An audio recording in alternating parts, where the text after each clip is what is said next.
Добър вечер, скъпи зрители! От 80-те години насам биват използвани в цивилната област нейроимплантати за дълбока мозъчна стимулация – ТХС, като терапевтично средство за лечението на неврологични и психични заболявания. В целия свят живеят междувременно между около 85 и 100 хиляди човека с такива ТХС имплантати. Независимо от широкото разпространение на ТХС, все още не е изяснен начинът му на действие.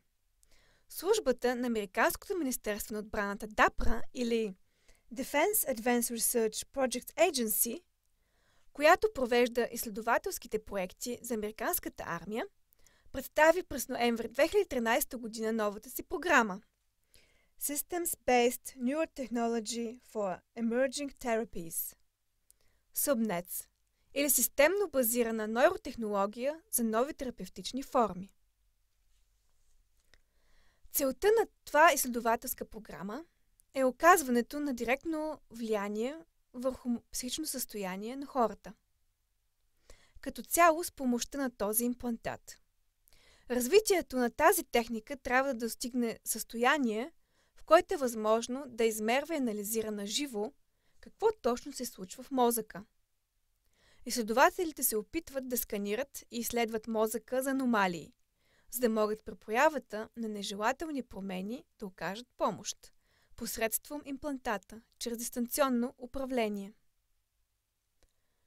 Тази процедура се планира да бъде прилагана в бъдеще при войници, които по време на акция изпадат в панически страх или при такива, които изпадат в депресии.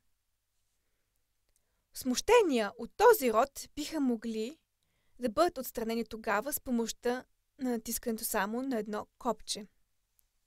Ако тези изследователски проекти преминат успешно и ако тези мозъчни имплантати продължават да бъдат широко разпространени, ще попадне в ръцете на армията едно мощно човешко оръжие за всякакви нужди, с което лесно може да бъде злоупотребено. Например, нелегални операции за потушаването на размирици в собствената страна биха се осъществили много по-контролирано и лесно. Това е за днес. Бъдете отново наши гости на 7 май.